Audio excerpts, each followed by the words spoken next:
Right, this is C4 section 22, Scalar Product. So we're on page 56 of the C4 notes.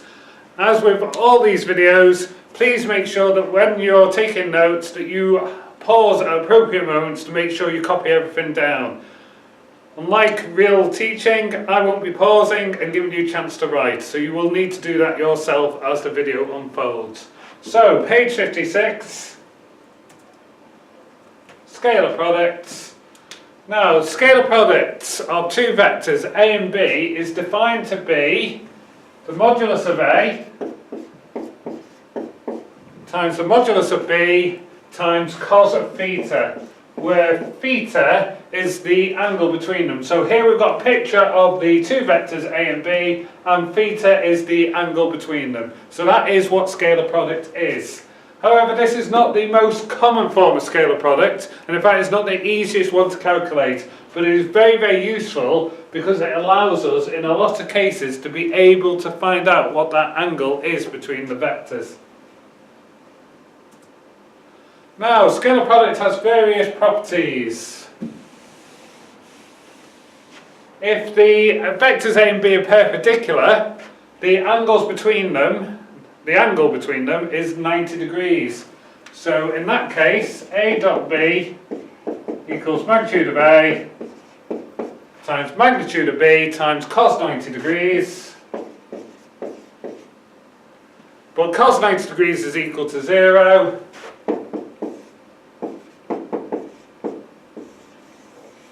So where the vectors are perpendicular, the scalar product is equal to 0. If the vectors are parallel, then there's no angle between them, so 0 degrees.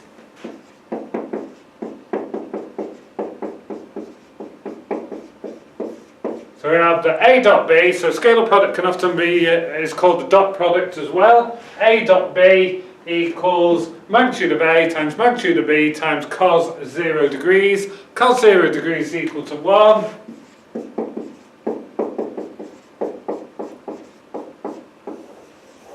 So we got that the dot product, the scalar product of A and B is equal to the magnitude of A times the magnitude of B. Now out of these two, the most common one that you'd see in an exam would be the perpendicular vectors example. But we include the parallel one for completeness.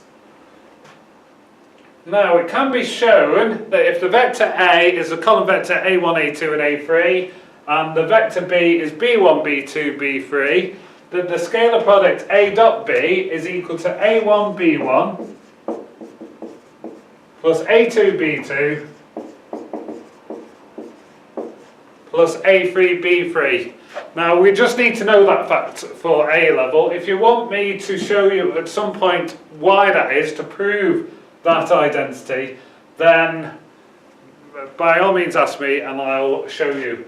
But for now we just need to know that fact. So it's quite a convenient form. So you multiply the x coordinates together, the y coordinates together, the z coordinates together and add them all up. And you get these scalar products. This is the most useful form of scalar product because it's easy to calculate. And once we've got that, we can work backwards to find an angle between two vectors. And this is what the most common thing you need to use scalar product for, basically, is to find those missing angles. So here's an example where we build down the various things into steps. In the exam, they won't build it down into as many steps as this. Really, they'd either ask you part B or part C. So in part A, we're asked to find A dot B, the scalar products of A and B. So simply, using the simpler version, multiply the x coordinates, 8 times 5, plus multiply the y coordinates, minus 5 times 4. And multiply the z coordinates, minus 4 times minus 1. Which you can do in your head or on a calculator. So 40 minus 20 plus 4 equals 24 in this case. Now part B asks us to find the cosine of the angle between A and B. Now I've added this in because some questions ask for the angle, some questions ask for the cosine. When it asks for the cosine, it wants an answer cos of theta equals something. That's what the cosine of the angle is. And sometimes when they ask this, they want a simplified version of the answer, and it says that in the question. And people don't simplify what cos theta is equal to and go straight to the angle of theta. So bear in mind, make sure, basically it's a key thing, read the question, give them the information they've asked for. So for the other version of the scalar product formula, I'll need to know what the magnitude of A is and what the magnitude of B is. So magnitude of A, 3D Pythagoras, it is square root of 8 squared plus 5 squared plus 4 squared. So click on the calculator. We get the square root of 105.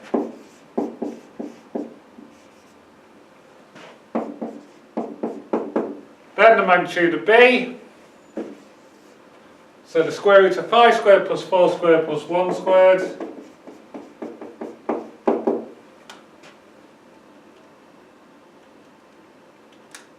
And we get the square root of 42.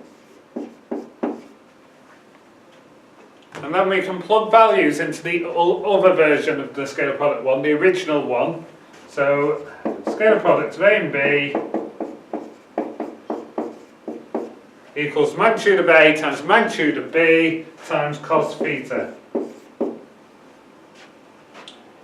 We've got A dot B from part A, that's equal to 24. The magnitude of A is the square root of 105. The magnitude of B is the square root of 42 times cos theta. We want to know what cos theta is equal to. So we divide by root 105 times root 42. But in a what the cos theta is equal to question, we would be expected to simplify that. Fortunately, in this modern age, we can just use the calculator to do the simplifying for us. So plugging that in, we get 4 root 10 all over 35. And then part C, if the question instead asks for the angle, all we have to do is do cos inverse.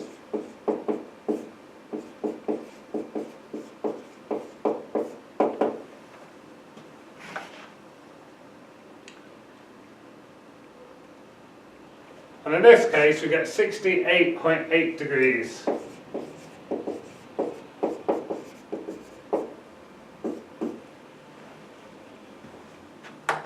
And that's a bit more scaffolding in the way the question's asked, but fairly typical exam question to do.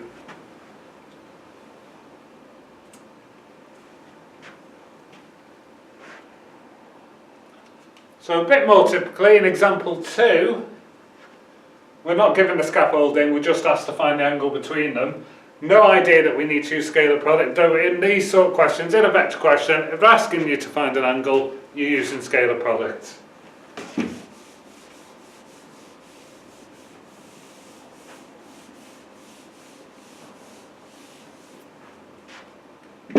So it's the exact same process as example 1, but we have to know the steps, not the question doesn't scaffold them for us. So we start by working out A dot B.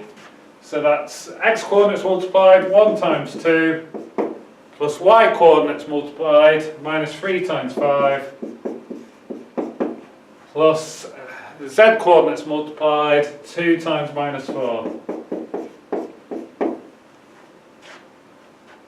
So what have we got? We've got 2 minus 15 minus 8, which is minus 21.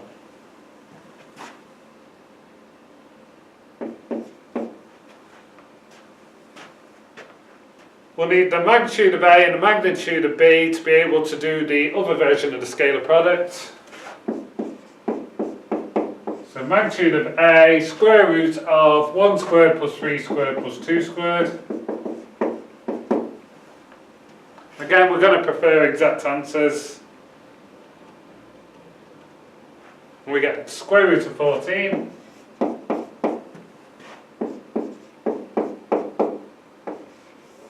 And then the magnitude of b is the square root of 2 squared plus 5 squared plus 4 squared, using the values from the vector.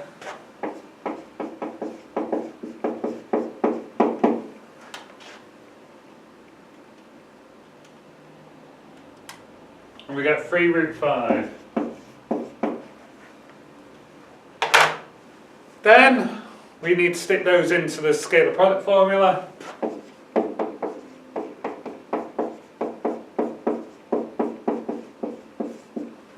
So plugging in our values, we get minus 21 equals root 14 times 3 root 5 cos theta.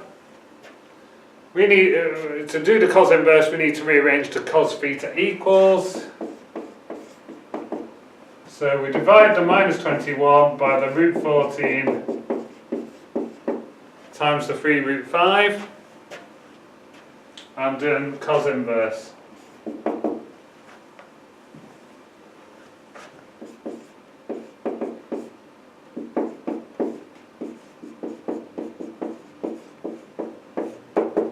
Now, because we're not asked what cos theta is in this case, we can just go straight to the cos inverse stage at that point.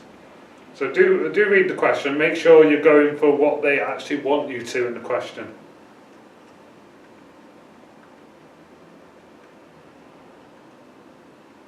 And to one decimal place we get 146.8.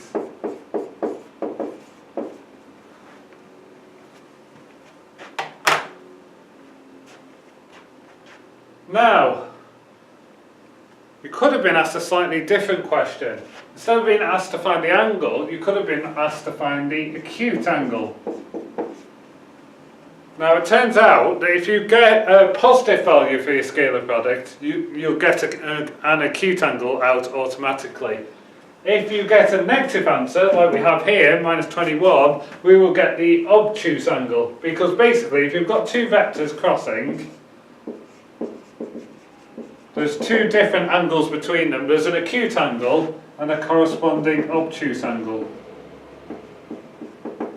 So if we're being asked to find the acute angle instead,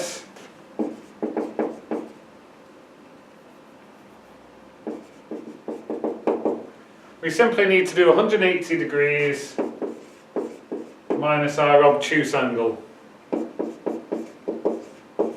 So do watch for that when it turns up in an exam.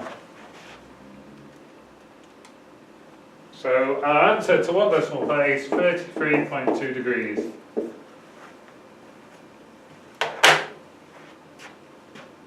That's example 2. So those are the most typical questions. Occasionally, the only other scalar product question you're likely to be asked relates to to perpendicular vectors and finding an unknown.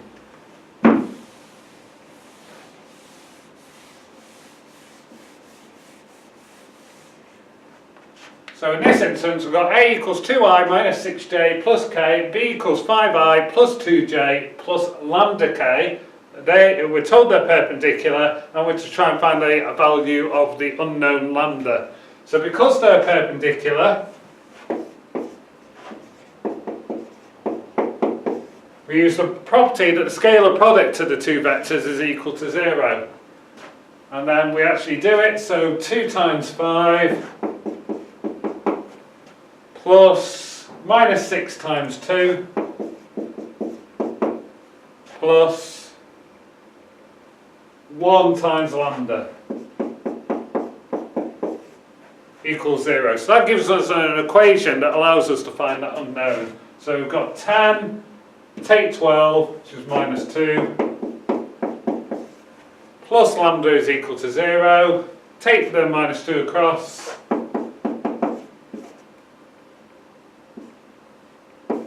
and we get that lambda is equal to 2. And that is the introduction to scalar product. Now, After this, we move into a vector equation line, which scalar product will come up again in a slightly different way, but very much doing the same sort of processes.